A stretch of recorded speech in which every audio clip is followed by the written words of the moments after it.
Hello, it's Little Lane or laneydm, and I'm going to talk to you about Twilight today, and more importantly, what's his name? Robert Pattinson, and his role in not only Twilight as Edward Cullen, but Cedric Diggory in Harry Potter and the Goblet of Fire. Now, I'm pretty sure that most girls have seen Harry Potter and the Goblet of Fire, and have seen this boy, Robert Pattinson, on the TV before they saw Twilight. Yet, before Twilight came out, no one has ever heard of this boy's name, Robert Pattinson. Why is this? Everyone's seen him. Everyone's seen Harry Potter and the Goblet of Fire and seen Cedric Diggory prancing about a very beautiful boy on Harry Potter. Yes, he plays a very beautiful boy, just like he does in Twilight. Robert Pattinson has played both these roles okayly, I must admit. And in Harry Potter and the Goblet of Fire, he plays the same kind of role he does in Twilight. Just supposed to be a very beautiful, respectful boy that's very competitive and kind of old-fashioned, that kind of thing. Both are very similar roles.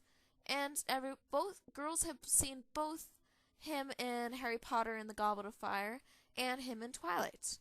But how come there was no big franchise about him when he appeared in Harry Potter?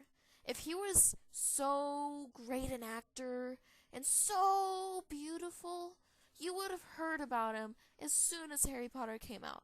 Because girls would have been glued to the screen as soon as he came out in his, wait, what? I think he was like Hufflepuff. Yeah, I think he was like a Hufflepuff in his Hufflepuff clothes. I mean, yeah, he played in there and he played well, I admit. He played a great role in that, and I think he portrayed the character very, very well. And no one made a big deal. He was a big part of that movie. And after that movie, he was referred to and like flashback to many times, such as in Harry Potter and the Order of Phoenix. And yet no one made a big deal.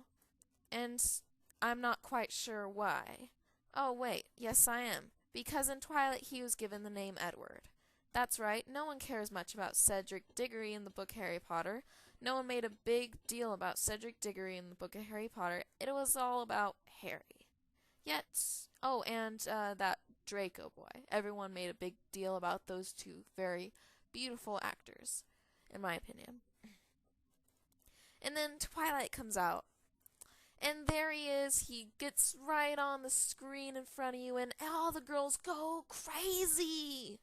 I don't get it. Why? If he was that pretty, if you think he's that pretty, you've been squealing and your heart would have been pounding when you watched Harry Potter. Yet, no one did. No one's heart beated. So, and the only difference between him and Harry Potter and him in Twilight is that in Twilight he plays Edward. That's right. All the girls that think they're obsessed with Robert Pattinson is actually just obsessed with his character as Edward Cullen in Twilight. I have to break it to you girls, you're just obsessed with him in Twilight.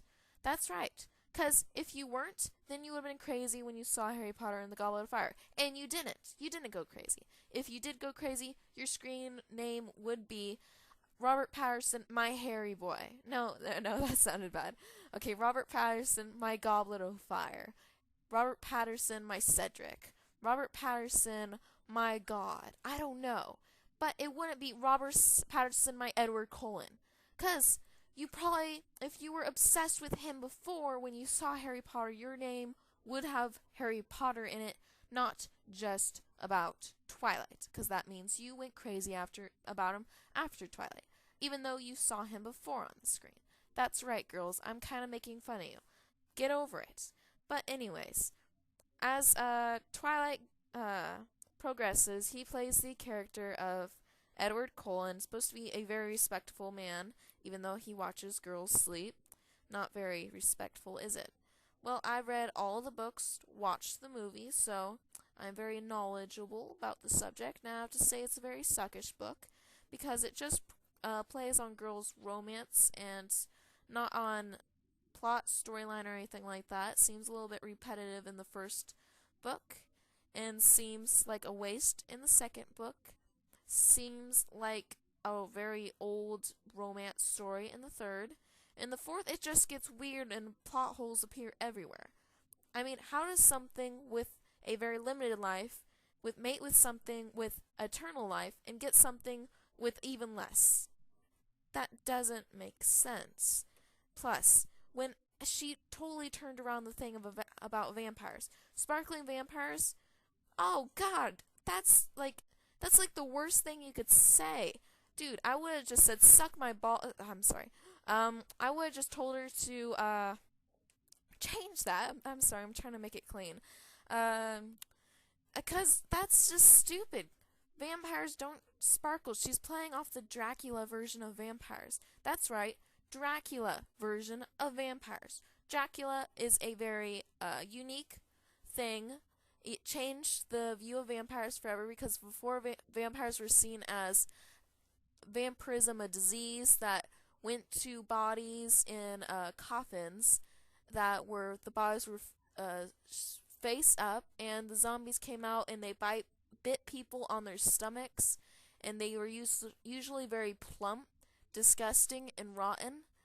And only when they fed did they actually look good. And then Dracula came along and made them supposed to be very respectful things. You know, it was his own idea. And then this girl comes along. What's her name? Mrs. I'm sorry, I totally forgot her name for a second. Oh, Mrs. or Ms. I'm sorry, Ms. Mayor. Ms. Mayor came along and she took that idea. You know, that's okay. A lot of people took the idea, but she changed up the idea even more. If you're gonna change up someone else's idea, that's not cool. Take the original idea and mess it up. You know, that makes it original. But you just took another story and tried to make it originally yourself, and that did not work, did it? Well, anyways, vampires sparkle, and vampires can't reproduce. Okay? When you die, your cells stop going through the reproduction thing. Thus, a vampire will not have any sex cells. Thus, there be no sperm. Okay? There be no sperm. Thus, that baby would have never been created. I know, it's fantasy. You're supposed to not look at those things. But she should have at least thought about it a little bit, you know, come up with an idea how to make that seem to work, because she tries to... well, I mean, when you're making a fiction like this, you have to try to, like, explain to your audience how science kind of fits in with it, and she didn't. But, you know, I'm sorry, I'm going on about the book when I'm supposed to be talking about Edward, and... well, anyways, that's my rant. I am Emergency Lane, Little Lane, Fire Lane, whatever the heck you want to call me. Sorry, trying to edit out my words. Good night, everybody. Well, or good morning, good afternoon, good evening, those kind of things. And think about that next time you watch New Moon, because New Moon's coming out soon. The worst book of the series. I wonder how they're going to do on it. It's probably going to be very boring, and Bella's probably going to blink 20 million more times. Good night, good evening, good morning.